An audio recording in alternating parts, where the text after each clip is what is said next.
Olá, boa noite, seja bem-vinda a mais uma edição de uma entrevista coletiva neste domingo. E hoje divide a bancada comigo, Luiz Henrique Almeida. Mais uma vez, seja bem-vindo, Luiz. E o nosso entrevistado é o deputado federal pelo Partido Liberal do Amazonas, Marcelo Ramos, que nos dá a honra aqui da nossa visita de hoje, nossa entrevista de hoje. Seja bem-vindo, deputado. Muito obrigado, boa noite, sempre uma alegria poder falar com o povo do Amazonas.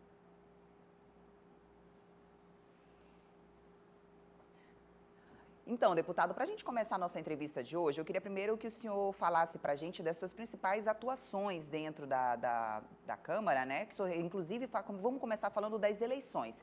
Esse ano, pela primeira vez, o Amazonas vai ter um representante num cargo muito alto, né, na mesa diretora. Pode ser, dependendo das eleições, o senhor vai ser o primeiro amazonense a ocupar uma vice-presidência, né, na mesa diretora. O que isso representa para o Amazonas, deputado? Olha, primeiro eu tenho muito orgulho e me sinto muito honrado por ter merecido a confiança do povo do Amazonas de representá-lo na Câmara dos Deputados e no Congresso Nacional. O Amazonas, desde 1982, não ocupa um cargo na mesa diretora da Câmara dos Deputados. Ocupou em 82 com o ex-deputado Joel Ferreira.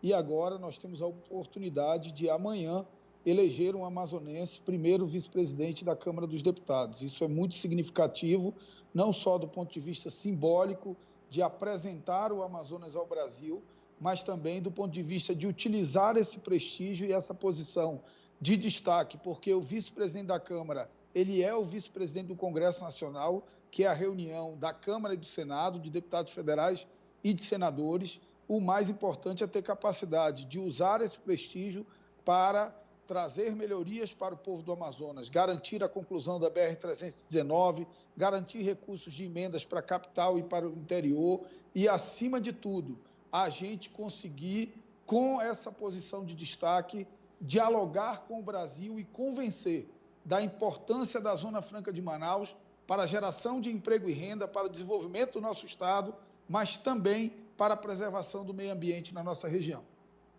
Tá certo, realmente era o que a gente imaginava, porque o Amazonas é sempre, a gente tem essa impressão, e aí o senhor nos corrija, por favor, se nós estivermos errado, que o Amazonas, ele tem uma certa dificuldade em mostrar o seu valor, né? E aí, como a gente sempre tem que procurar ver em um lado positivo, essa pandemia acabou trazendo os olhos para Manaus e as pessoas assim estão podendo ver que Manaus, o Amazonas em si, não é só a floresta, né, deputada? A gente tem muitas coisas aqui e agora, por conta da pandemia, infelizmente de uma forma negativa, mas as pessoas estão podendo ver Manaus de uma outra forma, né? Isso, com certeza, o senhor vai conseguir utilizar dentro da sua defesa, como o senhor mesmo falou ainda há pouco, né? Dentro do Congresso?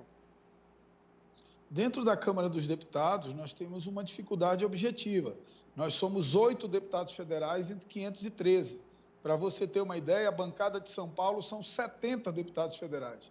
Então, para um amazonense romper uma posição de destaque é fruto de muito trabalho, de um esforço coletivo que eu quero, inclusive, dividir com toda a nossa bancada. Acho que hoje eu represento uma bancada de 8 deputados federais e de 3 senadores que têm dedicado o melhor de si para servir ao povo do Amazonas. Eu me sinto muito honrado. Fui presidente da Comissão da Reforma da Previdência, que foi a reforma mais importante desde o Plano Real do ponto de vista de equilíbrio fiscal para o país. Sou presidente da Comissão da PEC da segunda instância, relatei várias matérias relevantes para o país e isso eu divido, como eu disse, com os outros 7 deputados federais e os 3 senadores, porque nós temos divergências na política, isso é natural, mas temos uma união inquebrantável quando diz respeito a defender os interesses do povo do Amazonas. Deputado, falando em reforma, o senhor falou há pouco sobre a reforma da Previdência, né? E a reforma tributária? Ela foi adiada por causa da pandemia de coronavírus aqui no nosso país. Como é que ela pode mudar a economia aqui do nosso país? A reforma tributária que tramita na Câmara, que é a PEC 45, ela é muito ruim para o estado do Amazonas e para a Zona Franca de Manaus, porque ela proíbe qualquer possibilidade de gasto tributário, que é o termo técnico do que a gente costuma chamar de subsídio. Ou seja, as empresas são estimuladas a se instalar em Manaus através do não pagamento de impostos. E a PEC 45 veda essa possibilidade no Brasil inteiro. Então, nós precisamos trazer o debate da reforma tributária à ordem, reconhecer que o Brasil é um país de dimensões continentais, com desigualdades regionais profundas, que as políticas de incentivo fiscal são necessárias para que a indústria esteja minimamente distribuída no território nacional e que alguns setores da nossa economia, setores estratégicos, também precisam ser incentivados, porque são grandes geradores de emprego e renda. Então, esse é o grande desafio, trazer o debate da reforma tributária à ordem. Nós reconhecemos que o Brasil está submetido a um verdadeiro manicômio tributário, mas a solução desse manicômio tributário não é ignorando as desigualdades regionais e aprofundando as desigualdades regionais. Nós temos que ter uma lei nacional do ICMS, que é o tributo onde há mais litígio.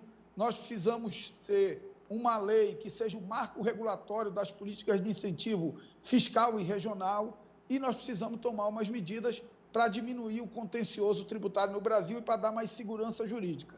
Tem também que o Supremo cumprir o papel dele, que é julgando todas as causas tributárias de relevância por decisões colegiadas, para pacificar entendimento, e a Receita Federal cumprir a parte dela, que é a Receita Federal parar de se achar um poder acima dos poderes e passar a cumprir a lei e as decisões do Supremo Tribunal Federal. Aí sim, através desse processo amplo de reforma tributária, nós vamos melhorar o ambiente de negócios no Brasil e dar segurança para quem quer investir no nosso país. Além dos 8 deputados que o senhor falou há pouco, que é a bancada do Amazonas, quem mais o senhor consegue ter um apoio, no caso, por exemplo, de uma votação como a reforma tributária que a gente deu exemplo há pouco?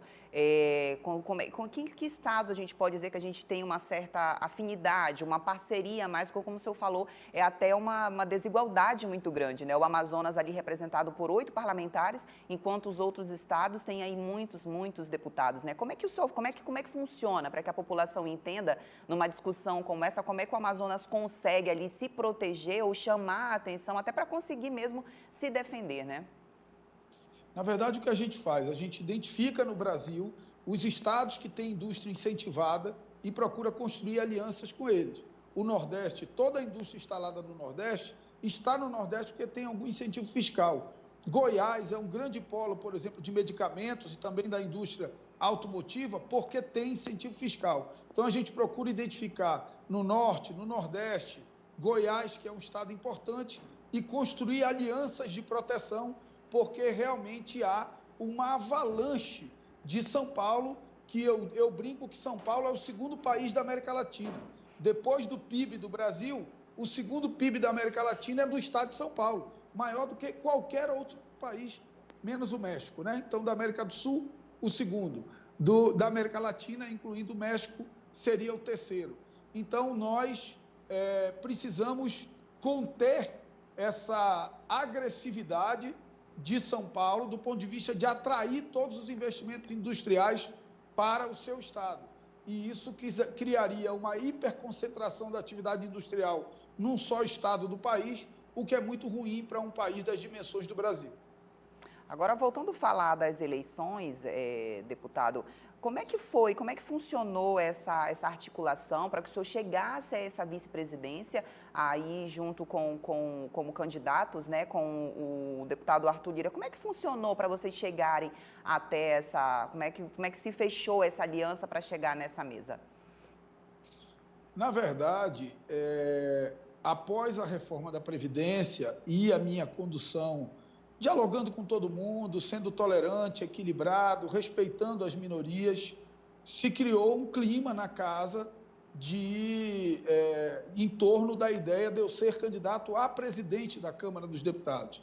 Isso foi um movimento crescente, mas num determinado momento o meu partido declarou apoio ao deputado Arthur Lira, dialogou comigo para que eu ocupasse a primeira vice, e eu entendi que, como um deputado de primeiro mandato, como um deputado do Amazonas, era mais importante para o meu estado e para mim ocupar uma posição estratégica importante na mesa diretora, que é a primeira vice-presidência, do que disputar a eleição apenas para marcar posição. Então, isso fez essa composição, que é fruto de um apoio de deputados de vários estados do Brasil, que eu sou muito honrado de ter a confiança dos meus colegas deputados e deputadas. Deputado, o senhor acredita que o fato do candidato Arthur Lira ser o candidato do presidente Jair Bolsonaro, isso seria um ponto positivo, um ponto negativo? Como é que o senhor avalia num aspecto macro, digamos assim? Olha, eu acho que, pelo que eu conheço o deputado Arthur Lira, ele tem certamente um alinhamento com o presidente Bolsonaro. Nossos partidos são da base do presidente Bolsonaro, mas o deputado Arthur Lira jamais entregaria a presidência da Câmara ao presidente da República, como nenhum presidente da Câmara fez. Nós tivemos presidente do PT e presidente da Câmara do PT, nós tivemos presidente do MDB e o presidente Rodrigo Maia, aliado dele, e nunca ninguém permitiu que a Câmara virasse um puxadinho da presidência da República. Agora, a mesma Constituição que fala que os poderes têm que ser independentes, ela também fala que eles têm que ser harmônicos. Então, a relação entre os poderes, legislativo, executivo e judiciário, ela deve ser de independência e harmonia. Um presidente da Câmara não pode ser o líder do governo, não pode, mas também não pode ser o líder da oposição. Ele tem que ter uma posição de equilíbrio. Talvez a figura mais interessante para a gente entender isso seja o presidente da Câmara na Inglaterra, que quando ele é eleito presidente, ele tem que se desfiliar do partido.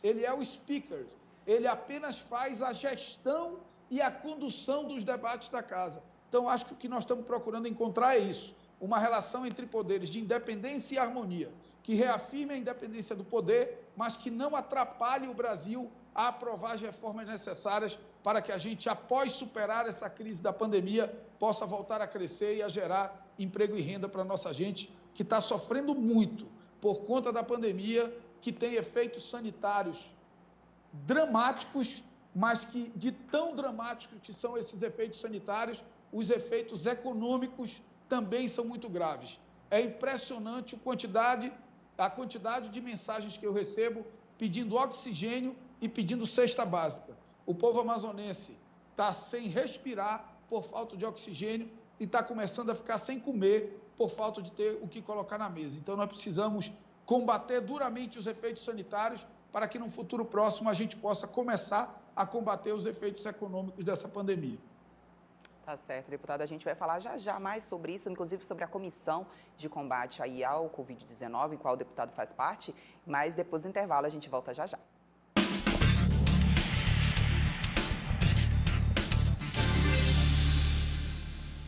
Entrevista coletiva está de volta e só para relembrar, nós estamos aqui dividindo a bancada com Luiz Henrique Almeida, ao meu lado aqui mais uma vez, obrigada Luiz, e estamos recebendo hoje o entrevistado Marcelo Ramos, deputado federal pelo Partido Liberal do Amazonas, e agora, como a gente prometeu, dividimos aí os blocos, nós vamos falar agora sobre a comissão de combate ao coronavírus que foi montada na Câmara, e deputado, o senhor tem atuado diretamente nessa comissão, né? Inclusive fazendo o pedido, foi iniciativa da comissão, iniciativa do parlamentar sobre, com a Justiça Federal, né, para que houvesse uma fiscalização nas vacinas, foi isso mesmo?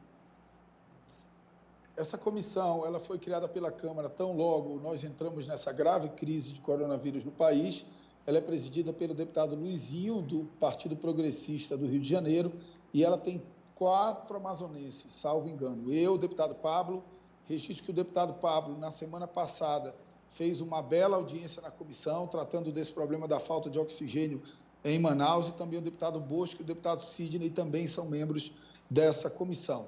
E ela tem procurado acompanhar toda essa crise no país, e nós temos aproveitado o prestígio e a presença na comissão para dar centralidade na pauta da comissão dos problemas da cidade de Manaus e do estado do Amazonas. Desde que começou essa segunda onda com essa gravidade e com essa dramaticidade tão profunda como nós estamos vivendo, eu tenho me esforçado para ajudar, não só aqui em Brasília, mas dialoguei com vários governadores, visitei vários governadores, muitos deles cederam oxigênio e leitos para receber amazonenses, o governador Paulo Câmara de Pernambuco, o governador Wellington Dias do Piauí, governadora Fátima Bezerra do Rio Grande do Norte, governador Ronaldo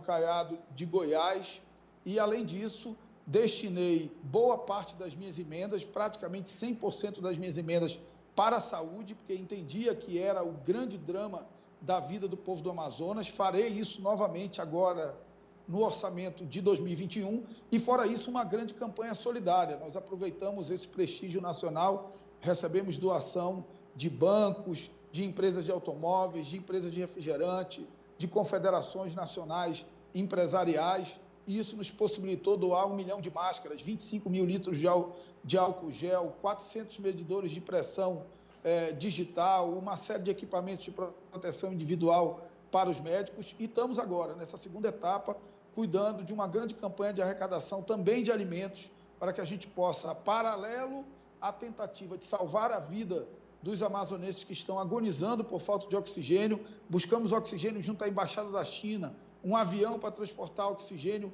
junto à Embaixada dos Estados Unidos. Então, foi muito trabalho, muito diálogo, e tudo que a gente faz parece pouco diante do drama tão profundo e de tanto sofrimento que o povo do Amazonas está vivendo. E, paralelo a isso, iniciamos uma campanha agora de arrecadação de alimentos, porque a gente precisa também garantir que as famílias tenham o mínimo de dignidade, que é colocar comida nas suas mesas. Deputado, realmente a gente tem visto que uma rede de solidariedade se formou, né? Várias pessoas realmente se mobilizando, e a pandemia de coronavírus trouxe N impactos, inclusive em relação ao Enem aqui no Amazonas.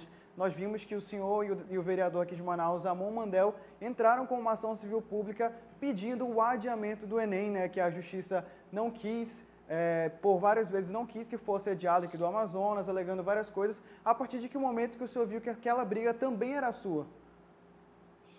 Olha, tem algo que não precisava nem ter lei, né?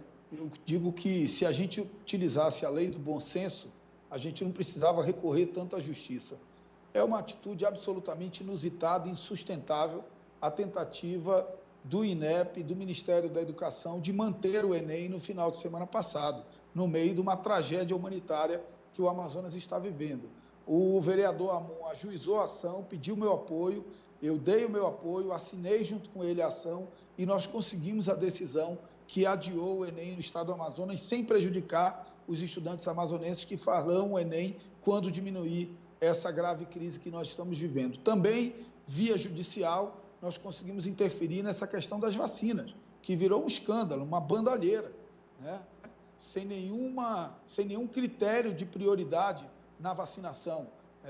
As pessoas, as autoridades públicas, esquecendo que eles são servidores do povo e descaradamente furando a fila para receber vacinas. Eu ajuizei uma ação, na verdade, eu entrei como amicus curiae numa ação proposta pelo Ministério Público Federal e consegui uma série de decisões da doutora Jaisa no sentido de dar maior transparência a esse processo de vacinação. Eu queria me vacinar. Antes de me vacinar, eu queria vacinar minha mãe, tem 70 anos, é hipertensa. Eu queria vacinar minha avó, tem 93 anos, está internada. Mas não chegou a nossa vez ainda. A vez é de vacinar os nossos heróis e heroínas, que são os profissionais da saúde, que estão dentro de UTIs, que estão dentro de SPAs, que estão dentro de unidades de saúde, salvando a vida de pessoas. Depois que todos eles estiverem protegidos, aí sim, nós vamos iniciar pelos nossos idosos e temos que ter paciência para esperar chegar a nossa vez. Essa é a palavra, né? Paciência. Agora, deputado, a gente está falando da questão da vacina, da questão da pandemia, nem precisa destacar o quanto realmente o Amazonas vem sofrendo. E como é que hoje está a sua relação com o governo e com a prefeitura? Porque como é que está a sua relação hoje com o governo e com a prefeitura? Já que a gente está diante de uma pandemia, né, e muito mais hoje se precisa ter essa união dos parlamentares, tanto em Manaus, Estado e Brasília. Como é que está essa relação de vocês hoje, até para que o amazonense fique mais tranquilo, de que está tudo alinhado? Como é que está essa relação de vocês hoje?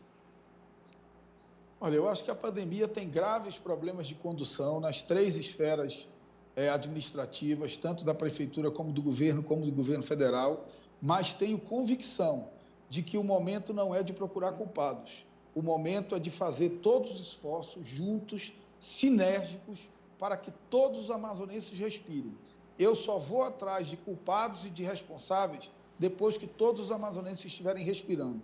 Agora o meu esforço é um esforço sinérgico com o governo federal, com o governo do estado, com o governo da prefeitura, para superar esse drama. Depois que nós superarmos esse drama, eu sinceramente acho que nós temos que apurar as responsabilidades e punir os responsáveis. Mas a hora não é agora, a hora é de darmos as mãos e enfrentarmos essa crise que tem trazido tanto sofrimento para o povo do Amazonas.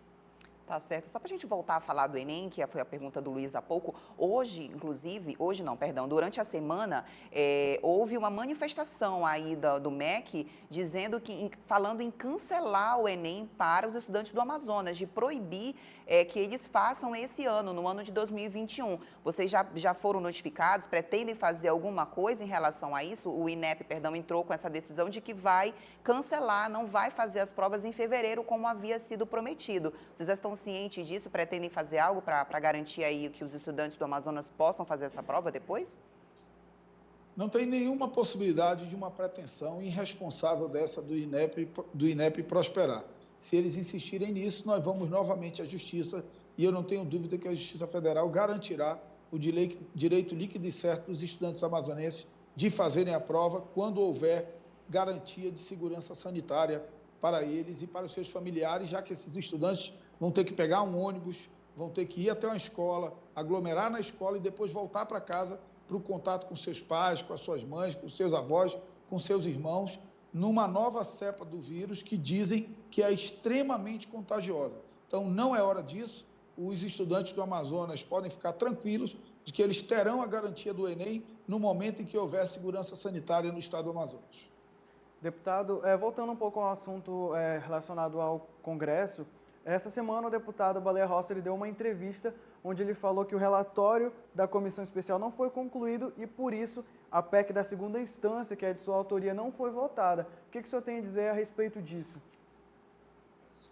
Na verdade, a PEC é de autoria do deputado Alex Manente, o deputado Fábio, que é do Cidadania de São Paulo, o deputado Fábio Tradi, que é do PSD do Rio Grande do Mato Grosso do Sul, é o relator, e eu sou o presidente da comissão especial. A comissão especial cumpriu todo o seu calendário. Acontece que a Câmara baixou uma portaria proibindo a reunião de todas as comissões temporárias e permanentes. Então, nós ficamos proibidos de fazer as novas reuniões.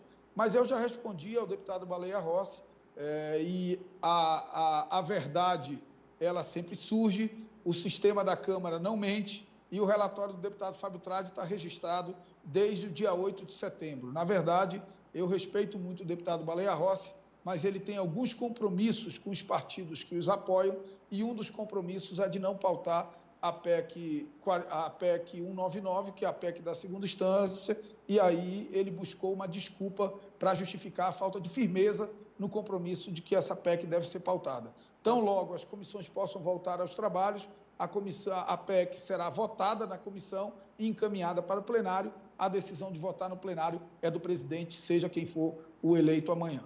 Tá certo. O senhor acredita que essa situação foi algum ponto positivo, foi um ponto negativo para as eleições que devem acontecer amanhã ou está tudo resolvido já? Não, eu acho que não. As eleições estão conduzindo bem, é natural que, vez por outra, uma candidatura ou outra alfinete alguém, mas nós procuramos manter um debate no alto nível. Eu tenho muito respeito pelo deputado Baleia, acho que ele cometeu uma injustiça, menos comigo e mais com o deputado Fábio Tradi, que se esmerou em apresentar o relatório, que registrou o relatório no sistema da Câmara desde o dia 8 de setembro e que não foi votado apenas por uma decisão da mesa diretora que não permite a reunião das comissões. Mas isso tudo vai passar e nós não podemos esticar a corda demais na eleição, porque depois de amanhã, no dia 2 de fevereiro, nós precisamos voltar a estar unidos para ajudar o Brasil a vacinar o máximo possível, o mais rápido possível e ajudar o Brasil, ato contínuo, a aprovar as reformas que o país precisa para voltar a dar segurança a investidores, voltar a crescer, voltar a gerar emprego, renda e dar dignidade para a nossa gente. Deputado, agora falando das eleições especificamente, a votação é amanhã e como é que vai funcionar? Vai ser o dia todo? Porque a gente sabe aí que durante toda a pandemia, o Congresso está funcionando virtual, né? As sessões são virtuais e aí especificamente para a eleição vai ser presencial. Por que houve essa exigência de ser presencial e como é que vai ser em relação a tempo? Até porque, como o senhor falou, são muitas pessoas, né? Não são só os parlamentares, tem também todas as pessoas que trabalham nos gabinetes e aí não vão ser muitas pessoas lá dentro da Câmara? Não, na verdade, o acesso será dado apenas aos parlamentares. Os assessores não terão acesso nas dependências da Câmara. Existem 10 locais de votação para parlamentares, mais 3 existem 10 locais de votação para parlamentares, mais 3 locais de votação para parlamentares da população de risco, ou seja, gente com mais idade ou com alguma comorbidade, ou seja, com a mais absoluta segurança sanitária. O que nós não podíamos permitir é que, por exemplo, um governador de estado ou um presidente de partido chamasse a sua bancada e obrigasse o deputado a votar na sua frente por um sistema remoto, por um celular. Ou mesmo correr o risco de um deputado ou deputada dar sua senha para um terceiro votar em seu nome. Então, obviamente, que o sistema remoto de votação não é admissível. Presidente de partido que quer escolher presidente da Câmara tem que se eleger deputado federal. Presidente de partido não pode querer substituir a vontade livre do deputado que foi eleito pelo povo. Então, a eleição vai transcorrer na mais absoluta tranquilidade e eu tenho certeza que, ao final, ela vai expressar a vontade da maioria dos deputados, que é a expressão da vontade da maioria do povo brasileiro. Entendi, tá certo. Que realmente é uma preocupação, né, deputado, que a gente acaba tendo, e também na questão da legalidade mesmo, da transparência, já que as leis para o povo são votadas virtualmente, por que a gente, a pergunta foi por isso, né, por que também as eleições não vai ser online aí para garantir a saúde de todo mundo? A tua pergunta é bem interessante e me dá a oportunidade de explicar o porquê. É porque os votos nas matérias, nas leis, ele não é secreto e o voto para presidente é secreto. Então, essa é a grande diferença. Então, o voto aberto não tem problema dele ser registrado, porque todo mundo vai saber o seu voto mesmo. Agora, o voto para presidente da Câmara é um voto secreto, garantido isso pela Constituição Federal. E isso é uma proteção do parlamentar contra a pressão de interesses empresariais, contra a pressão de presidentes de partido que não foram eleitos e não têm mandatos, contra a pressão de governadores que muitas vezes querem mandar os deputados federais dos seus estados. Então, uma proteção do parlamentar e, consequentemente, uma proteção da vontade do povo, porque o povo não elege presidente de partido, o povo elege deputado federal. Tá certo. Obrigado pelas suas informações, realmente esclarecedoras, deputado. E agora eu queria que o senhor fizesse as suas considerações finais, que infelizmente a gente está chegando ao fim aqui da entrevista coletiva, mas pode fazer as suas considerações finais. Olha, eu quero apenas agradecer a Deus e ao povo do Amazonas a oportunidade que tem me dado de viver momentos tão importantes na vida do nosso país, que se tudo der certo, amanhã na eleição eu seja eleito o primeiro vice-presidente da Câmara dos Deputados, que vai ser um feito histórico para o povo do Amazonas. Como eu disse, quero dividir isso com os outros 7 deputados federais, com os nossos 3 senadores e, acima de tudo, uma mensagem de esperança e solidariedade para a nossa gente. Eu tenho doado o melhor de mim e tudo que eu faço parece pouco diante do drama que o povo do Amazonas está vivendo por conta da falta de oxigênio. É inimaginável que a gente veja gente morrendo por falta de ar no estado do Amazonas. Mas nós precisamos lutar juntos, nos mobilizarmos juntos, porque tem 2 certezas. A primeira certeza é que esse sofrimento é um aprendizado para o nosso futuro, para que nós sejamos mais responsáveis, mais solidários, para que os governantes planejem mais as suas ações. E a segunda certeza é que uma hora, apesar de tanta dor, uma hora isso vai passar e nós vamos poder voltar a nos abraçar e nos tratar com carinho que marca o povo do Amazonas. Muito obrigado, que Deus abençoe a todos e todas.